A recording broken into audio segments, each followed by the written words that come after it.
সকলকে জানাই শুভ রথযাত্রা। তো hey guys, welcome back to my channel Riya official জেথ্রিস। তোমরা সকলে কেমন আছো? আশা করছি ভালো আছো, আর আমিও কিন্তু অনেক ভালো আছি। তো অনেক দিন পর কিন্তু আমি একটা ব্লগ ভিডিও নিয়ে চলে এসেছি। লাস্ট ভিডিও কিন্তু দিয়েছিলাম শীতলা পুজোর ভিডিও, আর এই ভিডিওটা হচ্ছে রথযাত্রা স্পেশাল ভিডিও। তো আজকের ভিডিওটা কিন্তু ভীষণ ইন্টারেস্টিং হতে চলেছে। আজকের দিনটা কেমন কাটালাম, কটা রথ টানলাম, সমস্ত কিছু থাকতে চলেছে এই ভিডিওতে। তো সকলের কাছে অনুরোধ রইল ভিডিওটা প্রথম থেকে শেষ পর্যন্ত দেখো। তো গাইস, বাড়ির সমস্ত কাজবাজ সেরে আমি কিন্তু স্নান করে এবার আমি পুজো দিতে যাব। তো চলো পুজো দেওয়ার সময় দেখা। তো গাইস, আমি কিন্তু এখানে পুজো দিতে চলে এসেছি। আজকে কিন্তু ছিল বৃহস্পতিবার আর রথযাত্রা দুটোই ছিল। তো আজকে আমরা কিন্তু নিরামিষ খাই বৃহস্পতিবার করে। আর এখানটায় কিন্তু ঠাকুরকে লাড্ডু দিয়েছিলাম, ফুল টুল দিয়ে পুজো দিয়েছিলাম। আমাদের বাড়ির পাশ থেকে কিন্তু রথটা বেরোবে, তো খুব মাইক চলছিল, এই জন্য কিন্তু আমি ভয়েস দিচ্ছি এখন। তো গাইস, আমি কিন্তু পুজো টুজো দিয়ে চলে এসেছি। তারপরে কিন্তু আর ভিডিও কন্টিনিউ করিনি। এখন কিন্তু আমার শাশুড়ি মা এসছে। শাশুড়ি মা এসে কিন্তু এখানটা পিঠে বানাচ্ছে। তো আজকে রথযাত্রার স্পেশাল কিন্তু পিঠে বানানো হচ্ছে, দুধ পিঠে বানানো হবে। তো এখানটা আমার শাশুড়ি মা পিঠে বানাচ্ছে। তো গাইস, এখানে কিন্তু পিঠে বানানো হয়ে গেছে। দেখো কত সুন্দর একটা শেপ দিয়েছে। এখানে কিন্তু পিঠে বানানো পুরো কমপ্লিট, আর জড়িয়ে যাচ্ছিল বলে আমার শাশুড়ি মা ছাড় করে দিচ্ছিল। তো গাইস, এখানে কিন্তু পিঠে বানানোর জন্য দুধটাকে ঢেলে দিল। তোমাদেরকে তো প্রথমেই বলেছিলাম যে দুধ পিঠে করা হবে। তো সেই জন্য দুধটাকে কিন্তু ভালো করে নাড়িয়ে জাল দিয়ে দিতে হবে, মানে গরম করে নিতে হবে দুধটাকে। তো গাইস, দুধটাকে গরম করে নেওয়ার পরে তারপরে কিন্তু আস্তে আস্তে পিঠেগুলোকে দিয়ে দিতে হবে দুধের মধ্যে।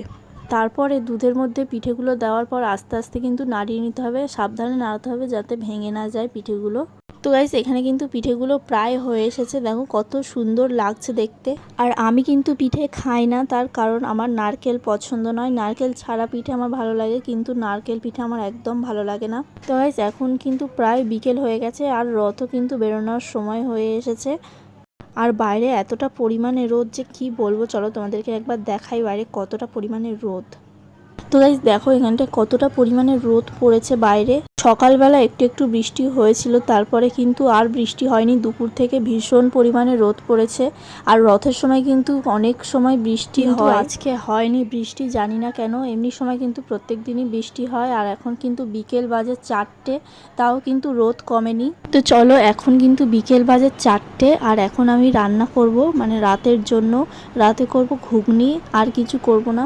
তো চলো এখন রাতের জন্য রান্না করব। তো গাইস, তোমাদেরকে তো বলেছিলাম যে আমি ঘুগনি করব। তো এখন ঘুগনি কিন্তু প্রায় আমার হয়ে এসেছে। তো চলো তোমাদেরকে একটু দেখাই। তো গাইস, এই দেখো আমি কিন্তু এখানে ঘুগনিটাও প্রায় কষিয়ে নিয়েছি। এবার কিন্তু প্রেসার কুকারে সিদ্ধ করে নেবো। সিদ্ধ করে নিলে কিন্তু আমার ঘুগনি রেডি হয়ে যাবে। আর তখন তোমাদেরকে দেখিয়েছিলাম যে বাইরে কতটা পরিমাণে রোদ উঠেছিল। আর এখন কিন্তু বৃষ্টিও শুরু হয়ে গেছে। প্রায় এখন 5টা বাজতে যাচ্ছে, আর রথ বেরোনোর সময় কিন্তু বৃষ্টি শুরু হয়ে গেছে। তোমরা আর তোমাদেরকে ওপারে গিয়ে দেখাচ্ছি কি মেঘ করেছে। তো গাইস, তোমরা শুধু খালি দেখো কতটা মেঘ করেছে এই দিকে। আর একটা জিনিস তোমরা লক্ষ্য করলে বুঝতে পারবে, ওইদিকে কিন্তু রামধনু উঠেছে। আমি কিন্তু ভিডিও করার সময় বুঝতে পারিনি, আমি জুম করে দেখাচ্ছিলাম মেঘটাকে। কিন্তু ভিডিও করার পরে যখন আমি ভিডিওটা দেখি, তখনই আমি দেখতে পেলাম রামধনু। অনেক দিন পর কিন্তু এই রামধনুটা দেখলাম। তো সেরকম একটা বোঝা যাচ্ছে না, হালকা বোঝা যাচ্ছে। যদি দূর থেকে দেখা যায় তাহলেই বোঝা যাবে। তো গাইস, বৃষ্টি হয়ে যাওয়ার পর এখানে কিন্তু রথ বের করবে সবাই, সেই জন্য চলে এসেছে এবং সবাই দাঁড়িয়ে আছে রথটাকে বের করবে।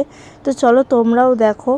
তো বৃষ্টি হচ্ছিল বলে এই জন্য আমি নিচে যাইনি, আমি উপর থেকে ভিডিও করছিলাম, এবং উপর থেকেই ভালো ভিডিও করা যাচ্ছে, এই জন্য আমি ভিডিওটা করছি। আমি পরে নিচে যাব, রথ যখন টানবো তখন নিচে যাব, তখন তোমাদের সাথে আবার শেয়ার করবো। তো চলো এইগুলো তোমরা দেখতে থাকো।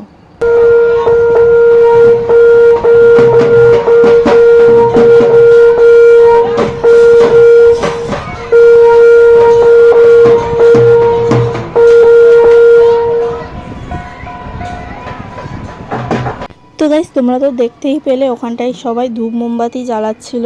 তো রথ কিন্তু বের করা হয়ে গেছে, আর আমি এখানে রেডি সেডি হয়ে কিন্তু বেরিয়ে পড়ছি। তো চলো যাই।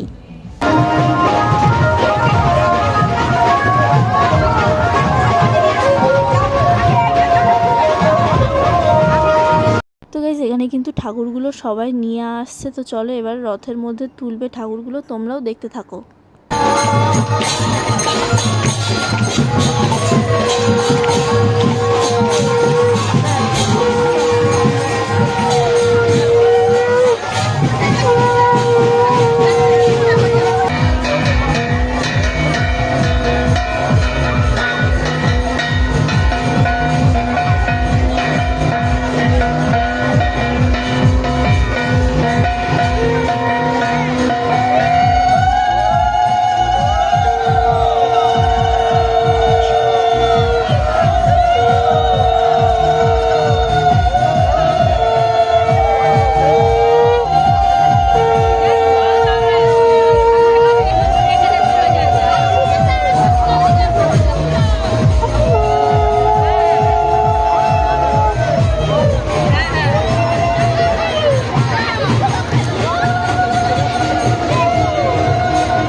ওই রথটা চলে যাওয়ার পর আমরা যখন বাড়ি চলে যাচ্ছিলাম তখন এই দিক থেকে একটা রথ আসছিল। তো চলো এই রথটাকেও তোমরা দেখতে থাকো।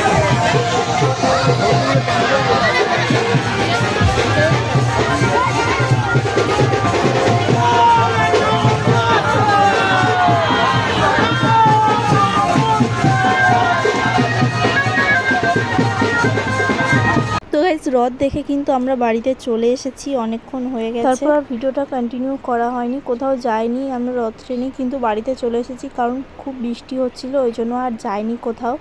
তো গাইস কালকে আর ভিডিওটা কন্টিনিউ করতে পারিনি, তার কারণ ভুলে গেছি, খাওয়ার সময় আর ভিডিও করিনি, আর লাস্ট ইন্ট্রোটাও দিইনি, আজকে দিচ্ছি। কালকে রথ চলে গেছে, তো এর নেক্সট ভিডিও আসতে চলেছে। মেলায় গিয়ে কি করলাম, কোথায় ঘুরলাম, সেই সব ভিডিও আসতে চলেছে। এখনও যাইনি, যাব, যেদিন যাবো তোমাদের সাথে শেয়ার করব।